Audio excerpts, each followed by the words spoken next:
te consegue alcançar. Fizemos levantamento de rancho, fomos para a Paterna, que eu tenho ali uma fotografia da Paterna. Era, portanto, um buraco naquele arenito negro que é vulcânico, as Açores, coisa horrível. Era uma coisa com o chão úmido, nós tínhamos de estar os pés em cima de pedras para não molharmos os pés. Aquilo era uma coisa muito má.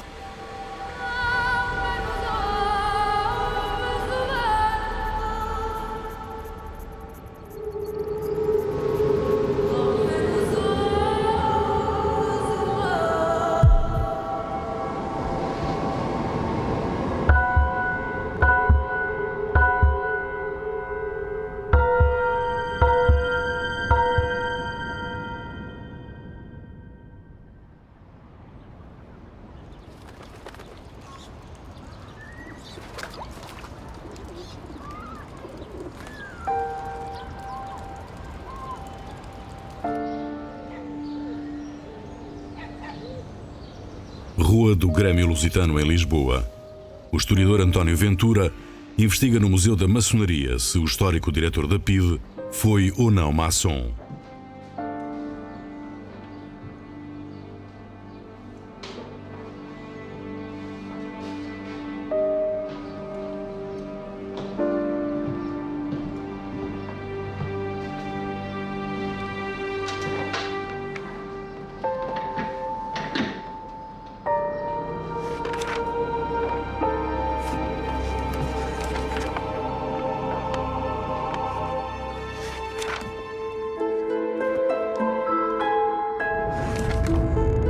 A dúvida surge por causa desta foto de 1931. O capitão Agostinho Lourenço aparece numa cerimónia republicana, ao lado de um conhecido maçom, o médico Ramon Laféria, histórico opositor do regime de Oliveira Salazar. A informação é relevante porque, em agosto de 1933, Lourenço foi nomeado por Salazar diretor da PVDE, a nova polícia política do regime do Estado Novo.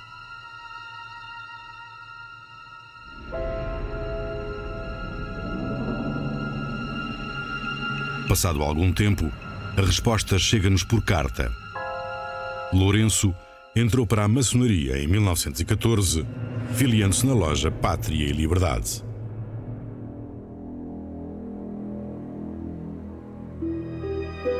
Explica-se assim a ligação política a homens da maçonaria como Machado dos Santos e Sidónio Pais. Mas poderia um maçom ser fiel a Oliveira Salazar, católico e conservador? Ele está perfeitamente dentro daquele grupo de militares conservadores que durante a República fazem o seu percurso, muitos deles apoiam o Pimenta de Castro. Estou a pensar, por exemplo, no Machado Santos, que é um homem fundamental do Pimenta de Castro. Portanto, isto tem alguma lógica, esses setores mais conservadores, não é?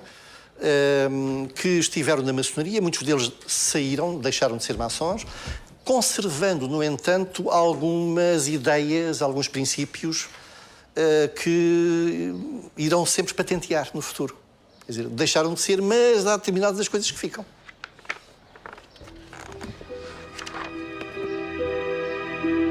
Se Lourenço foi maçom, como perceber que tenha aceitado dirigir a PVDE, que perseguiu sem tréguas a maçonaria e restantes ordens secretas ilegalizadas a partir de 1935? Já não seria maçom, obviamente, mas... Mas que certeza é que poderemos ter disso? Nenhuma. Vamos lá ver. Sabemos a loja a que ele pertenceu e sabemos que essa loja seguiu a cisão de 1914 e que em 1918 já não existia. Portanto, a partir dessa altura, desconhece se ele terá entrado para qualquer outra loja. Não me parece. Mas poderia ter entrado? Poderia ter entrado, mas não... Se tivesse entrado, haveria registro? Vamos lá ver. Não se conhecem os registros do Grêmio Luso-Escocês. Porque a partir do momento em que as lojas saíram do Grande Oriente do Reino Unido, constituíram uma obediência à parte, com os seus registros próprios. Não é? Portanto, há ali um período bastante, de alguns anos, até 1926, em que não há registros dessas lojas. Muitas delas desapareceram, entretanto. E até agora, não quer dizer que não apareça qualquer dia por aí, mas até agora desconhecem-se os registros dos arquivos dessas lojas. Quem assinou a entronização de Lourenço na maçonaria foi Egas Muniz, futuro Nobel da Medicina. Este dado surpreendente ajuda a explicar o círculo de influências e amizades que sustenta o poder do futuro diretor da PIDE. Acima das ligações políticas, há outro tipo de relações que são muito mais fortes que essas. São as relações pessoais. Mas o facto de participar numa cerimónia num centro republicano não é elucidativo? Ele era republicano. Os centros republicanos só vão ganhar um cunho mais oposicionista depois. Portanto, eu creio que é importante ler isso dessa forma. São militares conservadores, durante a República fizeram o seu percurso, mas ver as ligações de amizade, de camaradagem, que depois ditam os convites para desempenhar cargos. Só se convida para desempenhar um cargo importante a alguém de confiança. E a confiança é pessoal. Veja-se o Sidónio. O Sidónio não olhava para republicanos ou para monárquicos, olhava para pessoas em quem confiava pessoalmente. Isso continua depois. Estes factos aumentam o mistério em volta de um dos homens mais poderosos e menos conhecidos do Estado Novo. No livro dedicado a Ferreira do Amaral, Lourenço revela alguns sinais da sua personalidade. Duro, defende o envio dos presos para desterro sem julgamento. É inflexível com amigos ou companheiros maçons que se opõem ao regime. Não me espanta. Os convertidos são os piores. E a melhor forma de demonstrar que já não são é perseguir os antigos companheiros. Isso não tem nada de especial, isso é bastante vulgar.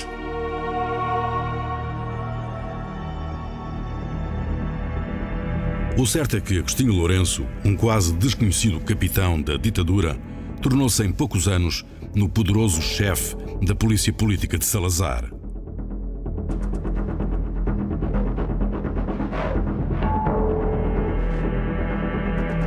A 28 de agosto de 1933, o Diário do Governo anuncia a formação da PVDE, a Polícia de Vigilância e Defesa do Estado. Os jornais pouco destaque dão ao tema. O jornal O Século dá a notícia numa breve e o Diário de Lisboa nem sequer fala do assunto.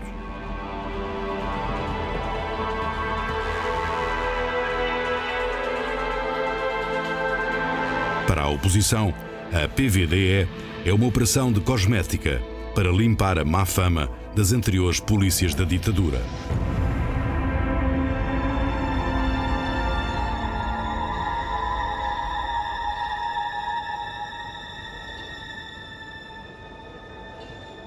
A PVDE começa a funcionar no discreto segundo andar do Largo da Trindade, na sede da anterior Polícia Internacional.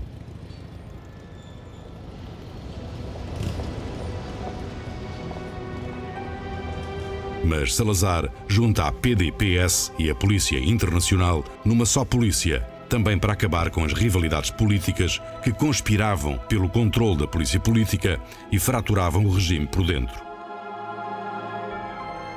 Só em 1934, a direção da polícia passará para a Rua António Maria Cardoso, ficou famosa até aos tempos da PIDE e ao 25 de Abril. O diretor escolhido, Agostinho Lourenço, mantém consigo os seus homens de confiança. José Catela, o diretor adjunto, lidera a Secretaria Central, mas aos poucos assume-se como principal rosto da repressão política no país. O tenente-coronel Pessoa de Amorim comanda a secção internacional, cuja missão é vigiar e expulsar os estrangeiros considerados perigosos para o regime. Todos estes homens foram colegas do pai de Adriano Moreira e, por isso, discípulos do comandante Ferreira do Amaral. Eu conheço mais a lenda do Ferreira do Amaral do que conheço o próprio comandante. Eu era criança, não posso fazer um grande testemunho a esse respeito, salvo que o meu pai era a ordenança dele. E por isso mesmo, muitas vezes, desaparecia dias, porque a ordem pública não era muito pacífica. Nós tínhamos algumas organizações violentas que atuavam em Lisboa. Portanto, é um homem que, de facto, deixou uma marca nas pessoas que serviram com ele e que ele comandava. E deixou uma marca na história, porque foi à sua volta nos capitães e os tenentes que surgiram depois as pessoas que formaram a Polícia Internacional. E não só alguns deles, sim. Alguns deles, que eu saiba, por exemplo, o Capitão Catela, que foi inspetor superior, e o Agostinho Lourenço. Esse eu só ouvi uma vez, no Ministério da Justiça, uma coisa que ele teve que tratar no Ministério da Justiça, mas também, que esse eu conheci muito bem, o Tenente-Coronel Pessoa de Amorim, porque o Tenente-Coronel Pessoa de Amorim era a pessoa, julgo, que se ocupava da segurança do Presidente do Conselho. Essa é que era a função dele. A repressiva secção de Vigilância Política e Social é também esfiada por um ex-oficial da PSP, o capitão Maia Mendes, que transita da PDPS. Entre as duas secções mais importantes da polícia, existirá sempre uma rivalidade que nunca se extinguiu, nem nos anos da PIDE. Aliás, em 1933, a secção internacional e a secção de vigilância começam por funcionar em locais separados.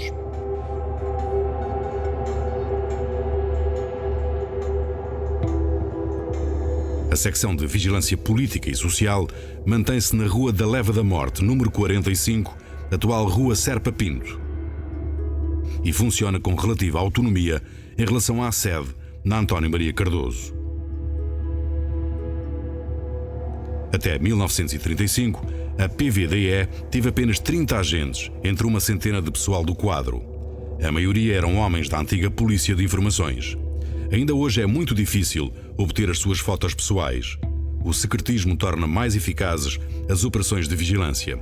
É uma estratégia para fazer crer que a polícia está em todo o lado. Nos arquivos que conseguimos consultar agora, constata-se que metade destes primeiros agentes da PVDE eram ex-militares. A outra metade são civis, alguns com cursos técnicos e até formação superior.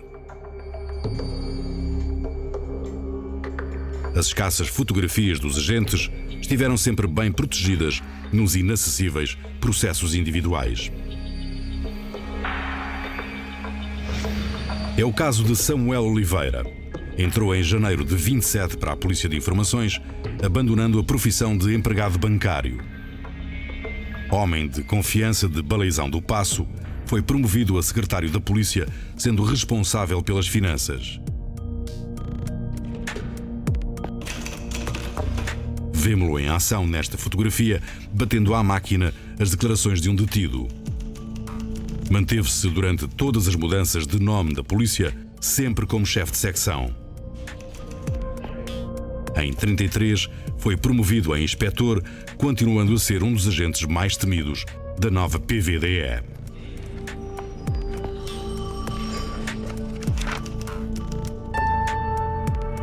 Rui de Almeida também entrou para a polícia em 1927, mas apenas com instrução primária. Era primeiro cabo de infantaria. Combateu ao lado dos tenentes da ditadura, no 28 de maio, e foi assim que conseguiu entrar para a polícia. Filiou-se na União Nacional. Trabalhou como chefe de posto da Polícia Internacional na fronteira de Quintanilha, em Trás-os-Montes.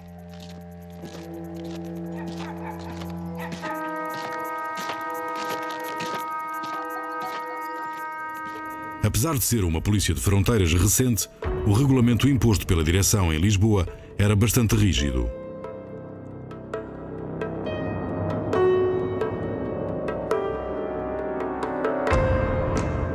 Em 1931, Agostinho Lourenço despede Rui de Almeida da Polícia Internacional porque se ausentou do trabalho durante 5 dias. Arranjou então emprego nas outras polícias políticas do regime. Foi agente da Polícia Especial e da PDPS. Em setembro de 33, Agostinho Lourenço não se esqueceu do processo disciplinar e bloqueou a sua entrada na PVDE. O capitão Lourenço só trabalhava com homens de absoluta confiança, geralmente militares. Não há um diretor da PIDE que não seja do Exército. Mas isso em toda a parte do mundo é assim. Toda a parte não há um homem da Marinha, não há um homem das Forças, não há um polícia profissional, digamos. São oficiais do Exército que vêm sistematicamente dirigir a PIDE. Isto só dar já um salto, não é? Mas espera. A questão das polícias A polícia é uma organização que não pode ser improvisada, tem que ter uma estrutura. E só as Forças Armadas é que têm essa estrutura. É por aí que vai. Não é pelo cariz nem coisa nenhuma. E então agora, eu estou assistindo uma coisa que é reveladora de tudo.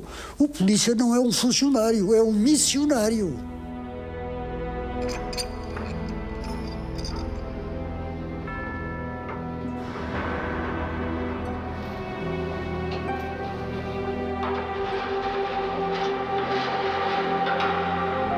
Vem para cá.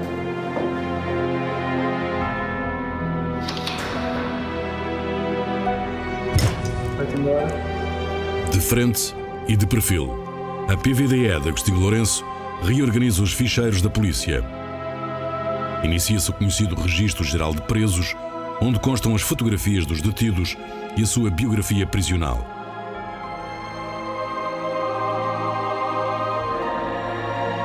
O primeiro da lista é Alfredo Caldeira, membro do secretariado do Partido Comunista.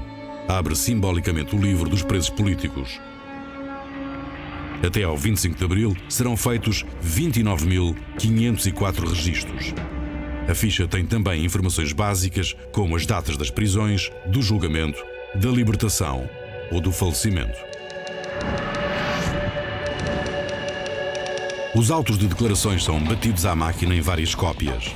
A PVDE enviava o papel azul para o tribunal, mas ficava com cópias suficientes para serem distribuídas por vários ficheiros. Um arquivo vasto e minucioso que era a base da eficácia da polícia. Da PVDE aos tempos da PIDE, os interrogatórios foram quase sempre feitos com dados dos informadores, a arma principal da polícia. Havia muitos informadores que não pertenciam à PIDE, à instituição PIDE, ou seja, informadores espalhados pelo país. Havia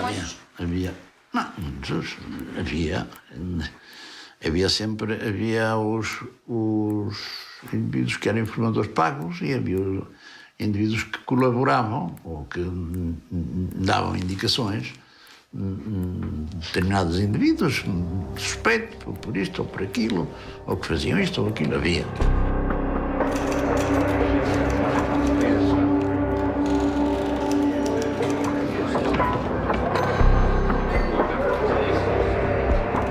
Mas é difícil saber quantos informadores a PVDE tinha nos primeiros tempos. Eles aparecem nos arquivos sempre com pseudónimos. Loures, Trovão, Moçambique, General, sinalizando o local ou a instituição de onde provinham as informações. A polícia ouvia os informadores em apartamentos secretos. Nos anos 30, um deles funcionava na Rua do Mundo, atual Rua da Misericórdia. Alguns deles eram pagos. Por exemplo, os elementos do Partido Comunista que trabalhavam para a PIDE, esses eram pagos e bem pagos. Esses eram os elementos, os informadores melhores que a PIDE tinha, eram esses. Agostinho Lourenço foi construindo uma máquina de repressão de enorme poder e que comandava com grande discrição. Muito reservado, muito distante, muito cauteloso. Dizia à família, quando eu entro no meu gabinete, o coração fica à porta. Mostrava claramente uma dureza que ele tinha no seu métier.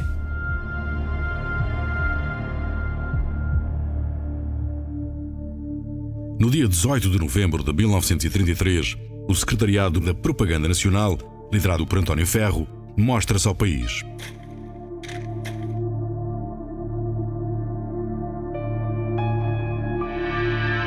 Aproveita-se o lançamento à água do contra-torpedeiro Douro, um dos 5 navios da classe Voga, mandados construir por Salazar, para fazer uma cerimónia imponente.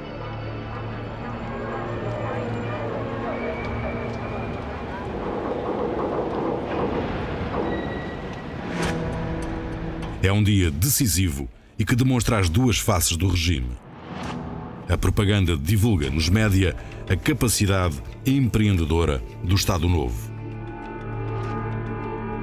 Pela calada, a PVDE põe em marcha nessa mesma noite uma vasta operação de repressão política. Num relato censurado, o jornal O Século descreve que durante a noite começam a chegar à fortaleza de Peniche caminhonetas cheias de centenas de presos políticos. Às primeiras horas da madrugada, os detidos começam a ser transportados para o navio Kwanza. A PVDE tentou prender nessa noite o famoso Sarmento de Beires. Porque era perseguido pela polícia política este pioneiro da aviação militar portuguesa. Em 1972, Sarmento de Beires aparece pela primeira vez na televisão portuguesa, num episódio recordado por Fernando Peça. Coimbra é sempre uma terra de recordações e eu nunca passo por aqui, principalmente aqui perto do Mondego, que me não lembre da tarde do dia 25 de outubro de 1920, se não estou em erro. Uma tarde em que a cidade inteira ficou de nariz no ar, como se costuma dizer, porque por cima de nós apareceu um avião militar com o motor a falhar ligeiramente. E às tantas, fez-se ali à Lapa dos Esteios, deu a volta, fez uma tangente à velha ponte que existia onde está agora esta nova e foi poisar no areal, que era nessa altura mais do que a água do rio, como se estivesse a poisar numa pista de cimento em qualquer aeroporto internacional. Lembra-se disto? Vinha da Amadora para entregar o avião em Vila Nova da Rainha, mas o tempo estava tão bom que fui até ao entroncamento, depois do entroncamento segui para Coimbra e é claro que levei 4 horas do entroncamento a Coimbra porque estava uma nortada formidável. E é claro que o avião era um avião que dava 80 km a hora. Claro. De maneira que quando cheguei a Coimbra tinha pouca gasolina, é claro, não me faltou a gasolina, mas tinha pouca gasolina. Procurei um campo para aterrar e, é claro, não encontrei nada e então resolvi lançar-me no areal do Mondego, que estava muito sequinho, graças a Deus. E o Sacadura Cabral teria comentado: este tenente é um bocadinho maluco, não é? E aquilo chocou-me, eu achei que o termo não estava bem. E depois é que eu comecei a pensar e descobri o que é a coisa. Um maluco, para um rapaz que foi pioneiro da nossa aviação aqui na nossa terra, era sinónimo de desenrascado, atirado para a frente, competente, hábil piloto e que transmitiu aos que vieram e que estão agora a voar as nossas asas por todos os cantos do mundo aquela mesma coragem que o senhor sempre teve, a sua competência, pela qual eu o felicito. Sarmento teve coragem não só como aviador, mas também como opositor de Salazar. Mas o piloto não podia contar na televisão, ainda no tempo da ditadura, essa corajosa história política. Sarmento de Beires tornou-se famoso em 1924, quando partiu com Brito Pais, de Vila Nova de Mil Fontes, fazendo a histórica travessia aérea até Macau. Nós quisemos mostrar que também Portugal era capaz de fazer qualquer coisa. E nessa altura, como havia muitos aviadores estrangeiros que estavam justamente rumando naquela direção, nós optámos por Macau.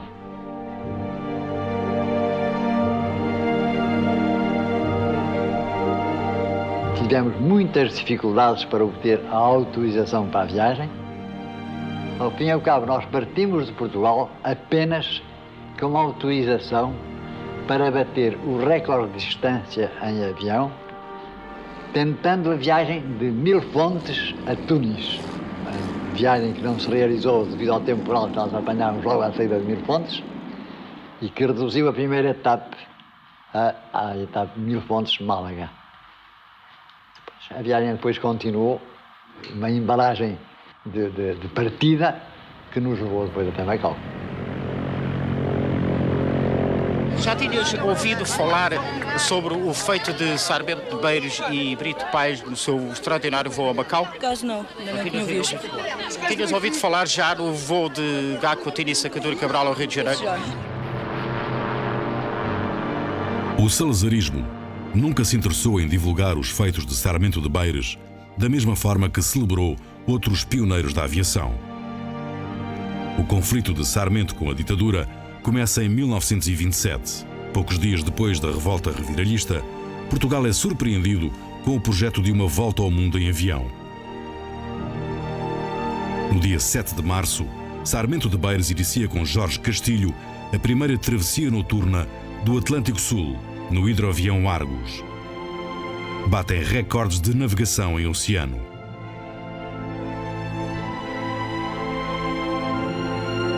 No Brasil têm um acidente e perdem a aeronave.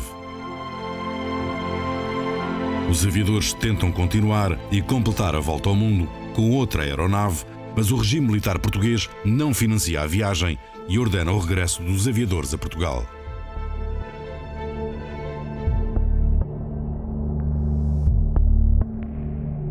Sarmento de Beires, um dos intelectuais fundadores da Seara Nova, entra então em rota de colisão com a ditadura. E no regresso a Portugal, participa como chefe militar em todas as revoltas contra o regime.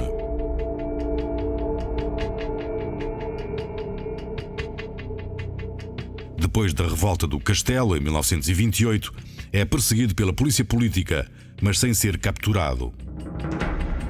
Na primeira folha de cadastro não consta sequer nenhuma fotografia. Em 1933, o ex-major Sarmento de Beires é, portanto, um dos grandes inimigos públicos da PVDE e a última esperança da oposição reviralhista. Vive clandestino em Lisboa e à sua volta vão-se congregando os principais opositores do regime. Em novembro, Sarmento de Beires tem tudo preparado para fazer a revolução. Os seus homens aguardam apenas a chegada de mais um carregamento de armas vindas de Espanha. O negócio das armas da oposição republicana foi um dos escândalos da época e por isso a história fez parte do filme de propaganda do Estado Novo, A Revolução de Maio, de António Lopes Ribeiro. No filme, o revolucionário César Valente vai ao norte de Portugal buscar as armas que vinham de Espanha e entravam secretamente em Portugal. Vem de bordo do Margarita. Sí. Então, as armas não han podido llegar hasta o porto. Era muy peligroso. Se han desembarcado en Vigo y desde allí vendrán por tierra hasta la frontera. ¿En qué punto de frontera? A 3 kilómetros de Mousán. Llegarán el día 1 por la noche. Há que buscá-la. Quem vai? Podes ir tu. Já estou velho para essas coisas. O Ricardo leva a caminhonete.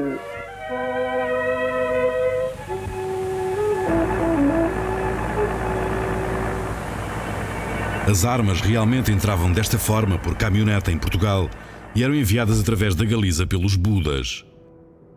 Ao grupo oposicionista liderado por Jaime de Moraes em Madrid, pertencia Jaime Cortesão, grande amigo de Sarmento de Beires, desde a fundação da revista Seara Nova.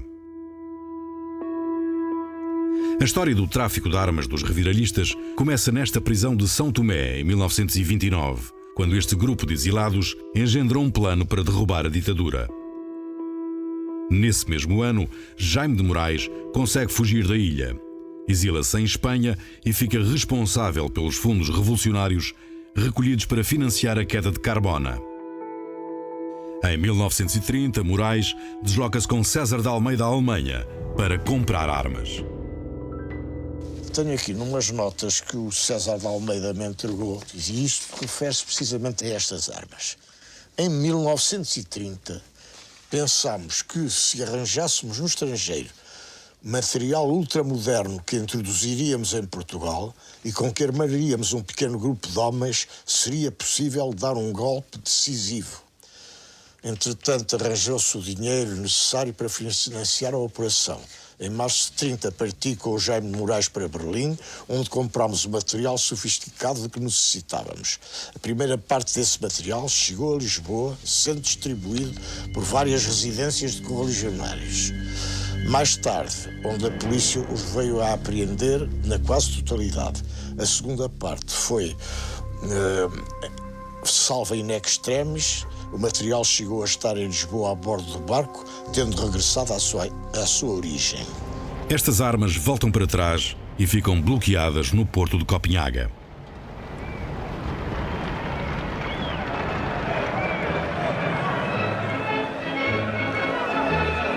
Em 1931, é implantada a República em Espanha. Jaime Moraes e restantes exilados em Madrid têm agora um governo que os apoia e tentam trazer as armas para a Espanha. Mas Manuel Azaña, presidente do governo espanhol, não se quer vincular de forma explícita ao negócio das armas e ser acusado de apoiar um golpe de Estado em Portugal. Como a Dinamarca exige uma autorização oficial para deixar sair o barco, as armas continuam retidas. Foi devido a este impasse que o Grupo de Madrid passou a ser conhecido como os Budas, acusados de não se mexerem, sendo por isso os culpados do falhanço da revolta de 26 de agosto de 1931. É neste clima difícil que a oposição portuguesa se reúne em França em novembro de 31. A cimeira decorre em Birri, na casa de exílio de Bernardino Machado, que consideravam o verdadeiro presidente de Portugal. Procura-se a reunificação da oposição, amargurada depois de todas as derrotas. Mas as discussões sobre gestão dos dinheiros para armamento agravam as divisões existentes. Jaime Morais e o grupo dos Budas são questionados sobre o destino das armas e do dinheiro.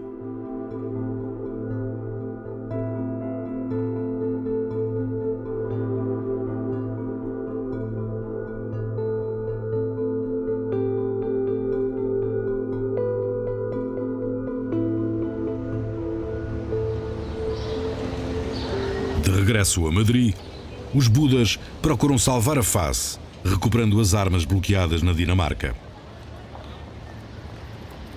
Com o apoio do governo espanhol, Jaime de Morais e César de Almeida já haviam iniciado negociações secretas com o multimilionário armador basco Horácio Echevarrieta, dono dos estaleiros de Cádiz. Como conseguiram os exilados portugueses o apoio do multimilionário espanhol? Porque a Espanha começou logo a trabalhar contra nós em 1931.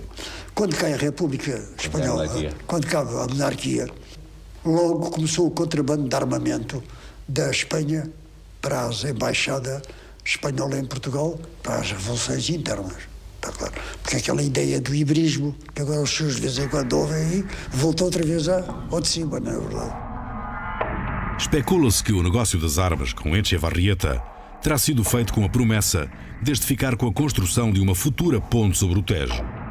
As investigações recentes em Espanha descrevem uma outra história.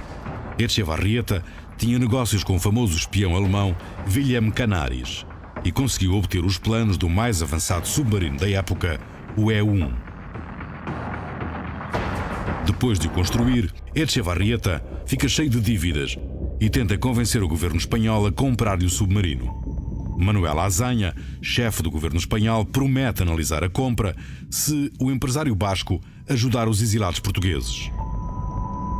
Jaime de Morais e Cortesão negociam então com Echevarrieta.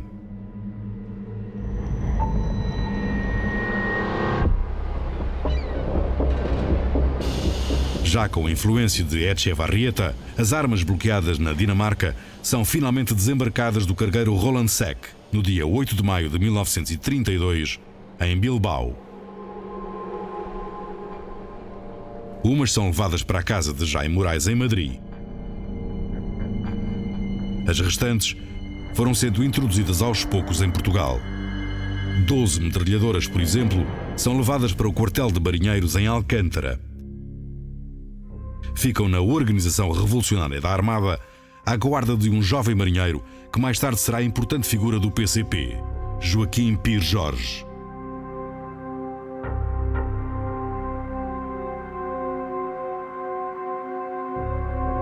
Mas os Budas conseguem também do milionário basco um empréstimo de 450 mil pesetas para as despesas de transporte e para comprar mais armas, desta vez ao Estado espanhol.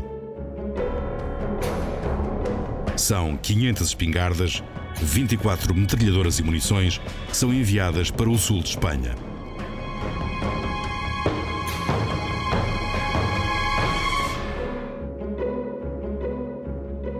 A 12 de setembro de 32, este novo carregamento é armazenado perto dos estaleiros de Echevarrieta, no castelo de San Sebastián, em Cádiz.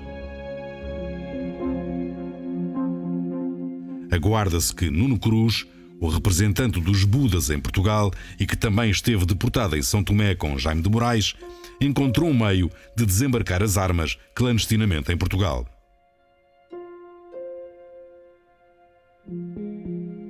Mas Nuno Cruz é preso no Porto em fevereiro de 1933.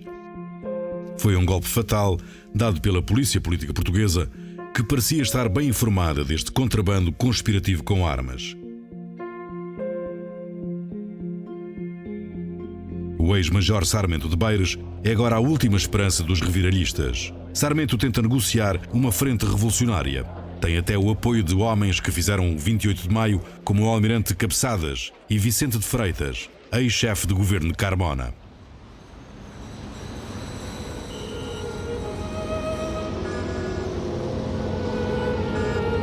Estamos, portanto, em novembro de 1933 e correm em Lisboa rumores de um golpe de Estado marcado para o dia 19 de novembro. A ocasião era ótima. Nesse dia, um domingo, há eleições em Espanha. A tensão era enorme entre as esquerdas e as direitas. Os atentados dos anarco-sindicalistas puseram o país vizinho a ferro e fogo. Salazar e Carmona temem que a agitação chegue a Portugal. Enquanto Salazar inaugura o contra-torpedeiro Douro com toda a pompa e circunstância, os homens da PVDE, apoiados pela GNR, fazem prisões em massa.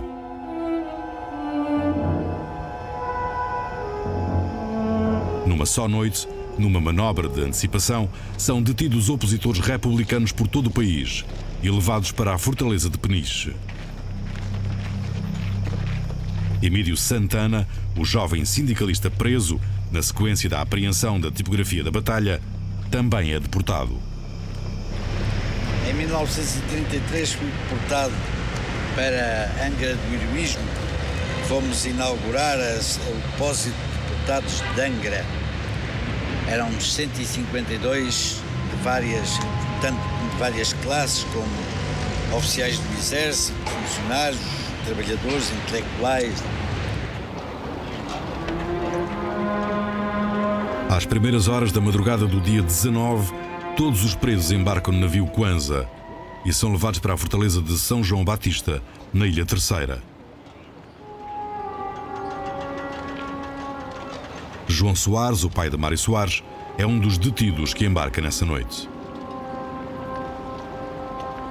Foi preso, foi parar a Ilha Terceira, no forte onde esteve o Gongoliana, que era um forte em Angra do Heroísmo. Na Ilha Terceira. Eu, aliás, como presidente, fui lá pôr uma lápide, não para o meu pai, mas para todos os que lá eram presos. Foram muitos.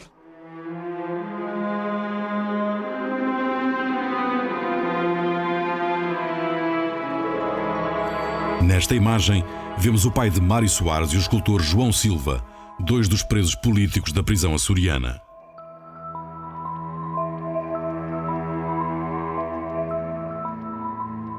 O regime procura abafar o caso nos jornais. No dia 20 surge em Lisboa um panfleto assinado por Sarmento de Beires. Afirma-se: o governo mente, não prendeu todos os revolucionários.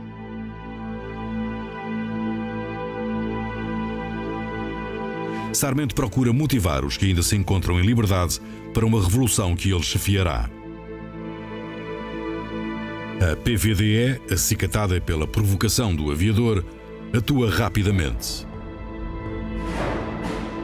A prisão de Sarmento de Beires acontece no dia 21 de novembro e é relatada por Pires Jorge nas suas memórias.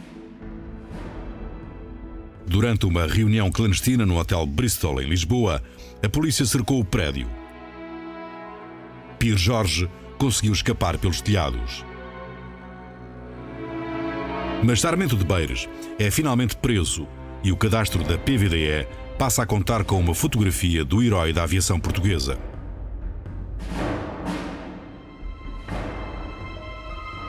O processo policial revelaria mais tarde que a polícia afinal sabia onde vivia clandestino e vigiava todos os seus passos através de informadores bem colocados junto do aviador. Só em 28 de novembro, o país toma conhecimento do caso e, através de uma nota oficiosa emitida pelo gabinete da presidência do Conselho. Salazar empenha-se pessoalmente em explicar a prisão de uma figura pública famosa, como Sarmento de Beires, acusando-o de ligações ao comunismo. Num só fim de semana, o que restava do reviralhismo é destroçado em Portugal. Para além das prisões em massa, a oposição democrática deixa de ter apoio do governo espanhol, porque a direita de Gil Robles ganha as eleições em Espanha. Em Madrid, a oposição a Salazar fica numa situação difícil. O líder Jaime de Moraes não sabe o que fazer às armas armazenadas em Cádiz e não tem dinheiro para pagar a dívida de 450 mil pesetas a Echevarrieta. Secretamente, os Budas procuram então desfazer-se das armas em Espanha. Mas em 12 de setembro de 1934, o escândalo rebenta nos jornais espanhóis. A polícia espanhola apreende uma caminhoneta com armas em Oviedo. Descobre-se que as armas pertenciam aos revolucionários portugueses e estavam a ser contrabandeadas para os mineiros das Astúrias. Foram transportadas de Cádiz no navio Turquesa. Dias depois, parte dessas armas seriam utilizadas na célebre greve revolucionária dos mineiros das Astúrias. Esta é uma imagem de mineiros com espingardas.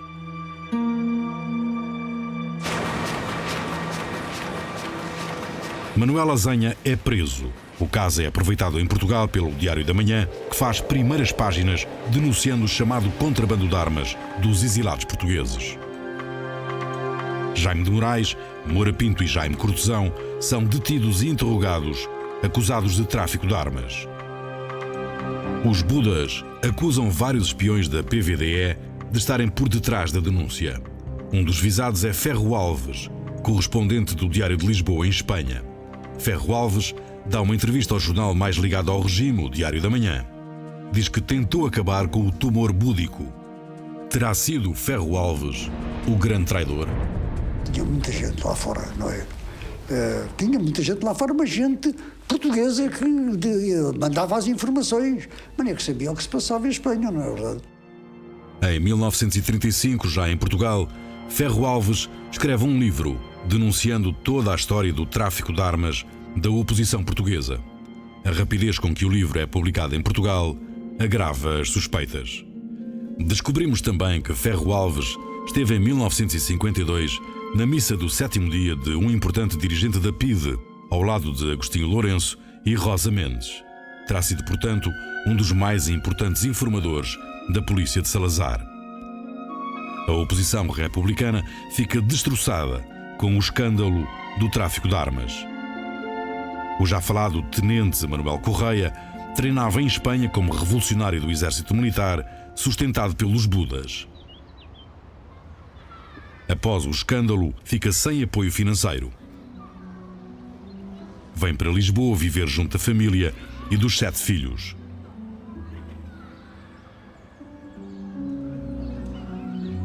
Durante 4 anos, esconde-se e vive clandestino, sem poder sair de casa, numa cave do número 12, da Rua de Santiago, em Lisboa. Desde que entrou no buraco, como nós dizíamos, nunca mais saiu. Saiu depois só quando foi preso. Pois. Portanto, viveu-se praticamente... Viveu connosco 4 anos connosco ali. 4 anos. Em casa, normalmente. Normalmente, isto é, quando nós sentíamos aqueles holofotes entrar por casa dentro, por quarto, e aqueles murros à porta e isso tudo, então a minha mãe ia logo, Manuel, tens de ir, ia lá para dentro, punha-se outra vez a carpete, como deve ser, o meio pleno em si. Pronto.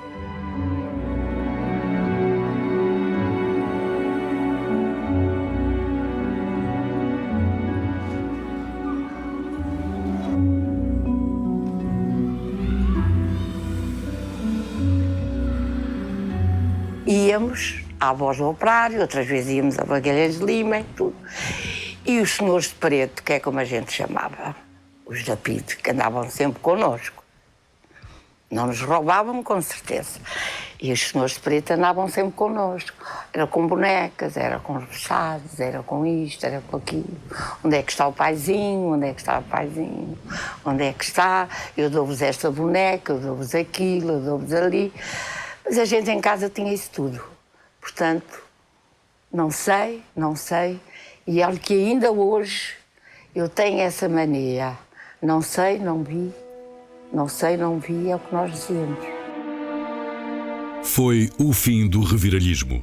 A ditadura militar, através da PVDE, venceu a oposição armada.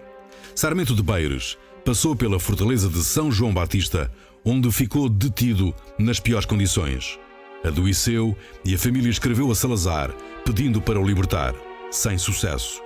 Sarmento foi julgado no Tribunal Especial da Trafaria e deportado para Timor. Só regressou a Portugal 17 anos depois, com a amnistia de 1951.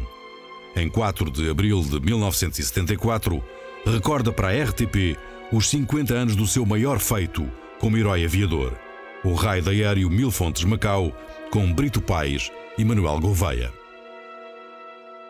Há tantos outros que estão esquecidos e que eu entendia que quem de direito deveria realmente estabelecer que tanto nas aulas, nas escolas de instrução primária, como nos liceus, como nas escolas militares e nas escolas de aviação, houvesse uma cadeira de História da Aviação, porque a História da Aviação, por si só, merece realmente uma cadeira para se tornarem conhecidos os feitos dos nossos aviadores.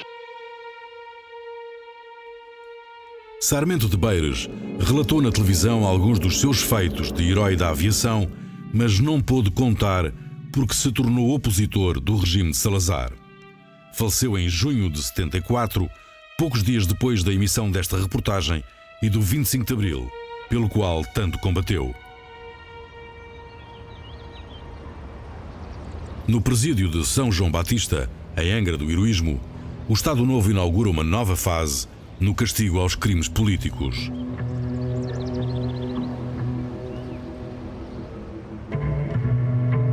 Desde sempre, esta impressionante fortaleza esteve ligada aos prisioneiros. Condenados às galés, foram usados na construção iniciada durante o reinado dos Filipes em 1590. Chamava-se Castelo de São Felipe e demorou 50 anos a ser construído. Fez-se para resistir a todo o tipo de ataques vindos do mar, tanto de piratas como de corsários. Quando os portugueses conseguiram reconquistar Angra do Heroísmo, em 1640, após 2 anos de cerco, passou a chamar-se Fortaleza de São João Batista. Durante a Primeira Guerra Mundial, foi pela primeira vez usada como campo de concentração para os residentes alemães em Portugal que foram considerados inimigos.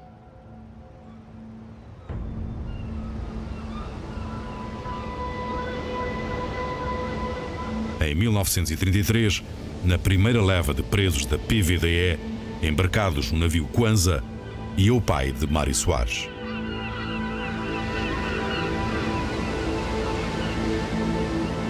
Foi parar a Ilha Terceira, de onde me escreveu várias vezes e mandou fotografias e tal. E foi a primeira vez que eu vi uma tourada dessas à corda, foi por causa disso, porque veio num postal dos touros. O meu pai dizia que era uma tourada especial dos Açores, essa. Uma ilha isolada, um castelo com elevadas muralhas e fosso de água à volta. É quase impossível fugir desta prisão.